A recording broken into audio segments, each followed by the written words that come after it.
Hey guys, what's up? I am here to give you guys a recap on a new episode of Lord El-Melloi 2, Jikenbo, Rail, Zeppelin, and Grace Note, or you can call it Lord El-Melloi 2, Case Files, Rail, Zeppelin, Grace Note on episode 11.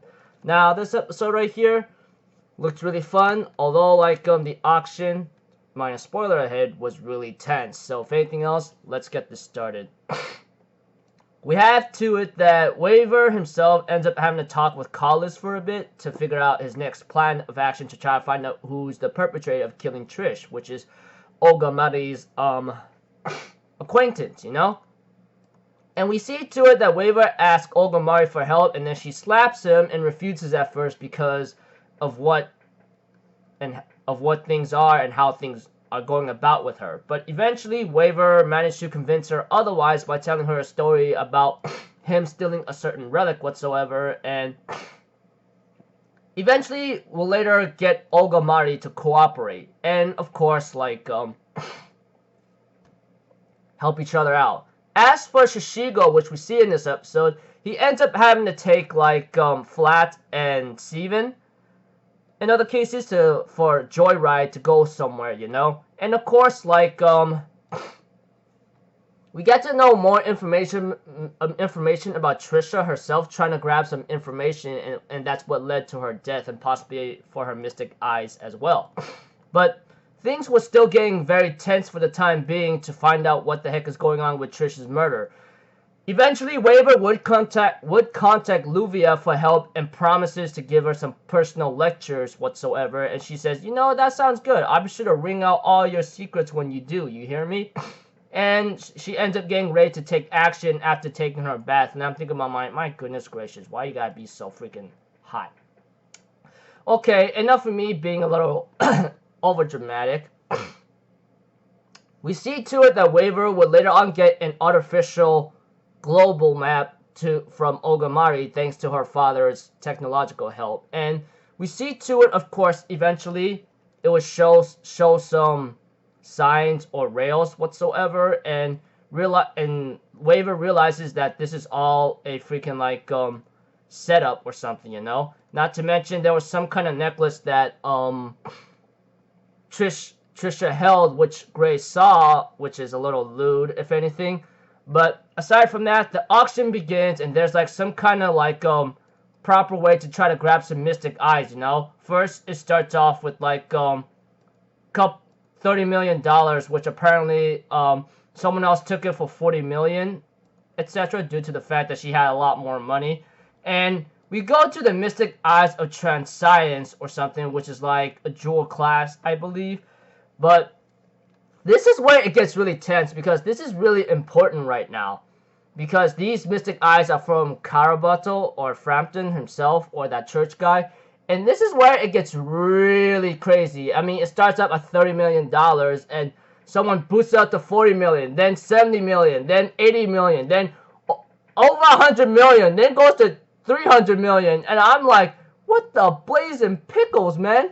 I know these mystic eyes are related to the case whatsoever, but it's still pretty crazy. Well, it is a main item, but still, it's really, really tense. But aside from that, they decided to take a break after someone went to 420 million. I go what the blazing pickles are you even doing? And aside from that, Melvin and Waver have a little small talk with each other, and eventually Melvin himself would decide to go along with it if it's going to be entertaining in a certain sense. Even Waver, or Lord El-Melloi, was shaking a bit after he bidded 420 million for that thing. I'm thinking in my mind, you guys are crazy, man. Even Waver's crazy. We all know he ain't rich, man. I'm just laughing my butt off right now. But aside from that, they will still try to make some bids whatsoever. Well, the 420 million whatsoever was actually later. Now that I remember, forgive me. It was still in the 300 million range apparently, but eventually it will bounce up to 420 million, which is pretty high. But eventually someone will freaking boost it to 430 430 or something, and 420 at most. That was Waver's like bidding right there. But it was pretty dangerous at the same time because of what's been going on, because this is not some kind of joke. But later on, it was Yvette, you know, that pink hair girl, will go for 430 million, and then there's 500 million, and I'm like, what the blazing pickles, man? I know this is really tense here and there about the freaking eyes here and there, but shish kebab. But we see to it that Waver says, hold on a second, I want to make some kind of deduction and turn into a freaking courtroom. Which is what happened exactly. He later on brings Trisha's head and makes some deductions here and there, which were a little complicated for me. But aside from that, it was something involving the head having to like sever itself and then have this like lewd statue being involved, and apparently Caribou's mystic eyes whatsoever, along with like many other things involved. Maybe something that Caribou might manipulate it, but that was not the case. And there was one matron who could actually have some kind of motive whatsoever, and a magic was actually being played around, and all of a sudden, like, Trisha's head ends up being wrapping around Carlos's body or something when he was presenting her head to the auction, and later on it's starting to grow purple rings around him, and I'm like, okay, so this is where it's gonna get tense, but I don't know. And the episode ends off there. Okay, what I said to you guys might have been very confusing. Yeah, I know, especially the auction part, yeah. But aside from that, Trisha's case was also being involved, but along with her head and then this lewd statue, and with a little help of Ogre Mari herself, even though she does not really want to, Waver will later on continue his investigation at the auction, which is really strange. I go like, are you trying to turn this into a detective meeting now? I don't know. Okay, the auction for Mystic Eyes, you know? I mean, Yvette, you know, that pink-haired girl that sounds a little too familiar whatsoever, which we all know what the heck she is, etc.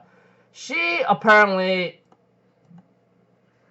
we all know that she's very knowledgeable about Mystic Eyes in general, and because of that, she has a lot of money to spare, and we see that in this episode where she's able to buy a set of Mystic Eyes eventually, but